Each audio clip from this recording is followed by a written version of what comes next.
Su responsabilidad es liderar la respuesta, dar asistencia técnica, movilizar recursos, financiamiento. Y queremos saber cuál es la opinión del exministro de Salud, Víctor Zamora, al cual le damos la bienvenida aquí en Exitosa. Muy buenas noches. ¿Qué tal? Muy buenas noches. Muchas gracias por invitar.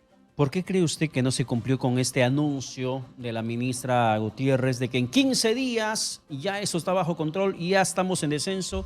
Y muy por el contrario, hemos visto cómo la estadística de contagios y de mortandad frente al dengue se incrementó. ¿Por qué? ¿Qué encuentra usted como falla dentro de esta estrategia? Si es que la hubo. Bueno, en realidad hay 4 elementos que hay que considerar por las cuales estamos viviendo la situación que estamos viviendo, ¿no? El primero es la falta de agua, que creo que ya se ha discutido ampliamente las razones por las cuales si no tenemos agua en las casas vamos a tender a copiarla en recipientes de diverso tamaño y es ahí donde se reproduce el zancudo. Entonces, falta de agua, agua de calidad y permanente. ¿Es responsabilidad de la ministra de Salud la provisión de agua en el país? No la es. Esa es responsabilidad de los gobiernos locales, del gobierno regional y eventualmente del Ministerio de Vivienda. Número 1, el zancudo no es responsabilidad del Ministerio de Salud. Número 2, el control del zancudo, la movilización de la comunidad, ponerle tapa a los recipientes, eventualmente fumigar. ¿Es responsabilidad del Ministerio de Salud? No la es. Es responsabilidad de las divisiones de saneamiento ambiental de los gobiernos locales. En tercer lugar, tratar a los pacientes. ¿Es responsabilidad de la ministra de Salud?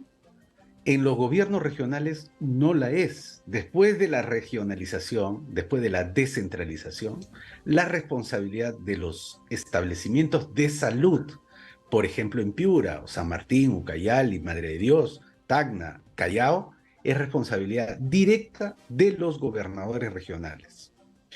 Entonces, si la ministra de Salud no tiene las herramientas para controlar las regiones, para controlar el zancudo, ni tampoco abastecer de agua, no se le puede achacar esa responsabilidad.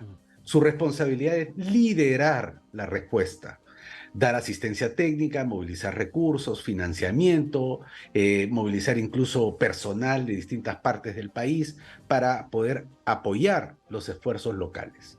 En ese caso, el liderazgo, como lo señalo en un artículo que publicó el día de hoy, está bastante mellado porque el Ejecutivo tiene muy poco respaldo. De hecho, la ministra de Salud era una de las pocas ministras que podía viajar por el país sin ser agredida, insultada, expulsada. La ministra de Salud sí podía, y lo hacía, visitar las regiones. Las razones por las cuales se haya comprometido en 15 días las achaco a una falla en su aparato de asesoría, la orientaron inadecuadamente o esperaron que el clima pudiese ayudar a un descenso rápido de los casos, cosa que no ha pasado. Sin embargo, usted ha dicho algo importante, ¿no? Para cada cosa que debería afrontar nuestro país, como el dengue, que estamos en un récord histórico, debería haber un trabajo multisectorial. Lo cierto es que la ministra en las conferencias de prensa quizás no ha tenido las palabras correctas o quizás los hechos no hablan por sí solos, y hablo del norte peruano. Hay un corresponsal ahorita de Exitoso en Piura donde nos dice que a esta hora hay gente haciendo largas colas en el hospital para ser atendido al día siguiente. ¿Esto de quién es responsabilidad? Y sobre todo la prevención, porque si el ciclón Yaku azotó fuerte el norte, era lógico que había que trabajar inmediatamente para poder apoyar a esas regiones afectadas. Bueno, el cuarto elemento que no mencioné anteriormente es que todas las autoridades responsables de haber hecho la prevención y el control del dengue el año pasado ya se fueron. No está. Ningún gobernador regional, ningún alcalde, incluso las ex autoridades sanitarias ya no están. Todas las autoridades que en este momento enfrentan el dengue son nuevas, empezando por la presidenta de la República, la ministra de Salud, todo el Ejecutivo y todos los gobernadores regionales y todos los alcaldes. Ellos llegan a hacer su ejercicio de gobierno y encuentran este problema. Bueno, la ministra viene de ser designada en diciembre.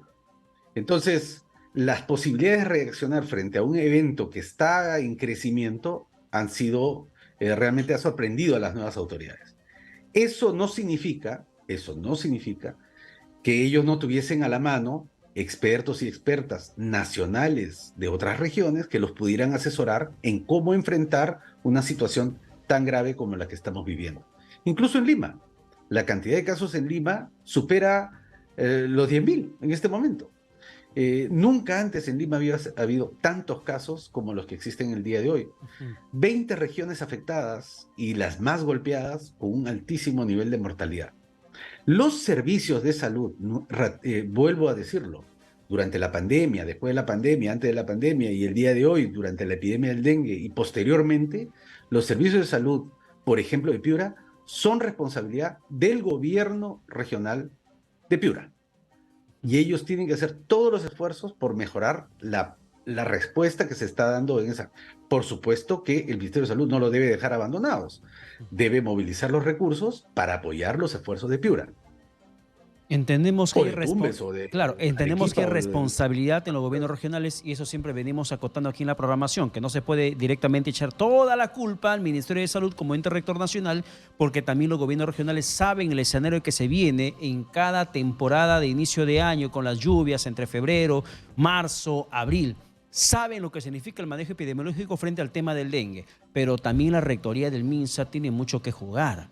Porque incluso el MINSA, doctor Zamora, viendo que hay poca capacidad de respuesta de los gobiernos regionales, destinó más presupuesto. Las estrategias no han funcionado. Y la ministra lo último que hizo es designar una especie de comisión sanitaria para que monitoree las regiones donde hay mayor incidencia. Pero esa comunicación, pudiendo haberlo hecho ella de manera directa, necesita de representantes en su estrategia para que pueda mejorar el sistema de atención y de solución del tema del dengue? Sin duda, sin duda. Hay una responsabilidad del Ministerio de Salud de apoyar los esfuerzos de cada una de las regiones con recursos, con asistencia técnica, incluso como se hizo durante la pandemia, movilizando médicos de otras partes del país. Lo intentamos en su momento, por ejemplo, movilizamos médicos desde Puno hasta Loreto en la primera ola de la pandemia. Pero ¿qué está de fondo adicionalmente? Nuestro sistema de salud. Nuestro sistema de salud es muy precario. Hoy día estamos contando más de 120.000 casos en 5 meses. Durante la pandemia, nosotros teníamos 120.000 casos durante un solo mes. Imagínense, una cantidad de casos como la que tenemos de dengue ya hizo colapsar nuestro sistema de salud. ¿Por qué? Porque nuestro sistema de salud es uno de los más precarios de América Latina. Y ese es el tema de fondo. El tema de fondo no es cortarle la cabeza a los ministros, porque cortarle la cabeza mañana no va a hacer desaparecer el zancudo, no va a hacer aparecer camas, no va a hacer aparecer nuevos profesionales. El tema de fondo es que nosotros tenemos un sistema muy precario, uno de los más precarios de América Latina, con pocas camas, pocos recursos, poca gente, además con bajos salarios, y los resultados los tenemos ayer en el COVID, hoy día en el dengue y mañana alguna otra enfermedad que nos vuelva a mostrar las precariedades de nuestro sistema de salud. Voy a hacerle una pequeña lista de los esfuerzos del MINSA. Ha impulsado la campaña No la automedicación. Viene trabajando con la fumigación y ese consejo consultivo. ¿Qué más falta? ¿Qué más se requiere? ¿Cómo reforzamos sobre todo las zonas más afectadas como el norte? Y vamos a poner un ejemplo básico, gente que se atendía en las calles, gente que carga a sus hijos, que están volando en fiebre con la desesperación y no hay quien pueda atenderlos y velar por ellos. ¿Cómo ayudamos en este momento a que estas personas sean escuchadas y atendidas? Mire, en este momento tenemos dos problemas. El control del zancudo, y eso es controlar el agua. Como no vamos a poder resolver el abastecimiento de agua, lo que tenemos que ser capaces de movilizar a la población para que tape sus recipientes de agua. Tapando los recipientes de agua, vamos a cortar el ciclo de la transmisión del vector.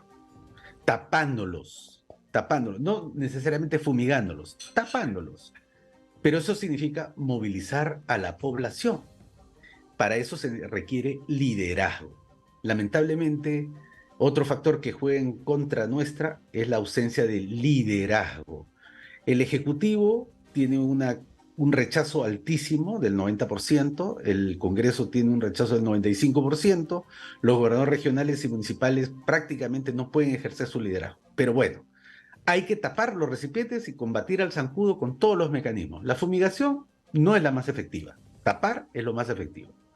Y en cuanto a la atención, la gran mayoría de los pacientes con dengue son pacientes que tienen síntomas, digamos, leves. Es un rompehuesos, pero el riesgo de morir es bajo para la mayoría. Estas personas necesitan ser tratadas en casa, pero para ser tratadas en casa hay que montar un sistema que les permita monitorear, por ejemplo, a través del teléfono, por ejemplo, a través de una llamada y hacer consultas virtuales, que no necesariamente tienen que ser en Piura, puede ser una consulta desde Lima. Señora Juana, señor Pedro, ¿cómo se encuentra el día de hoy? ¿Tiene fiebre? ¿No tiene fiebre? ¿Tomó su pastilla? ¿Le falta su pastilla? ¿Le falta su suero? ¿Tiene algún signo? ¿Tiene hemorragia? ¿Tiene dolor muy intenso? ¿Está vomitando? Signos de alarma para que la gente no haga esas inmensas colas que ustedes están viendo. Pero, doctor Zamora, ustedes están poniendo en su casa. Doctor Zamora, usted acaba de mencionar de estrategias que se pedían en tiempos de pandemia. El monitoreo telefónico, que se pueda hacer el seguimiento, una especie de cerco epidemiológico, que se haga un control mucho más personalizado. En tiempos de pandemia se hablaba de ello. No hemos avanzado nada, por lo que veo, en la parte preventiva, reactiva, de un sistema de salud más eficiente ante un brote epidémico como el caso del dengue. Porque siempre decían, bueno, no es la última pandemia que va a suceder, y si sucede otra pandemia ya estaremos preparados, ya tenemos más camas, más respiradores, más cuidados intensivos, más personal contratado, ya tenemos más especialistas que a la fuerza se especializaron ante la carencia de médicos especializados en el país. Ya tenemos todo, estamos mejor preparados. Viene el dengue y nos da un sacudón como si fuera pandemia. O sea, no hemos avanzado nada. Yo no estoy de acuerdo con ese diagnóstico, ¿no? A ver. Hemos avanzado. O sea, cuando empezó la pandemia teníamos un solo laboratorio de salud pública. Hoy día tenemos 60, que hace cerca de 25.000 pruebas moleculares diarias. Sin embargo, Colombia o Chile hace 50.000 pruebas diarias. Hemos avanzado, pero no hemos avanzado lo suficiente. La brecha de nuestro sistema de salud es enorme. Durante la pandemia, por ejemplo, pusimos 400 plantas de oxígeno. Hoy día de esas 400 plantas, prácticamente la mitad está paralizada o malograda o está sin uso. Entonces hay cosas en las que hemos avanzado, pero no es suficiente. Tenemos que invertir más en nuestro sistema de salud para que nuestra población no se encuentre, no nos encontremos con esas imágenes de tanto dolor, desesperación por un tratamiento, ¿no? ¿Y cuándo tenemos que trabajar en la prevención? Bueno, siempre tenemos que trabajar en la prevención, y en el caso del dengue se previene con agua segura en el domicilio, segura y permanente, que no te veas obligada tú a tener que, mañana, por ejemplo, si te llaman por teléfono de Sedapal y te dicen que te van a cortar el agua, ¿qué vas a hacer en la casa? ¿Lo vas a copiar en una olla, en un balde, ¿no? Imagínate que tengas que hacerlo eso todos los días, todas las semanas y todos los meses. En esos baldes, en esas ollas, en esos reservorios, se van a reproducir los zancudos. Entonces, la población tiene un rol que jugar, pero necesita liderazgo, necesita educación, información, movilización.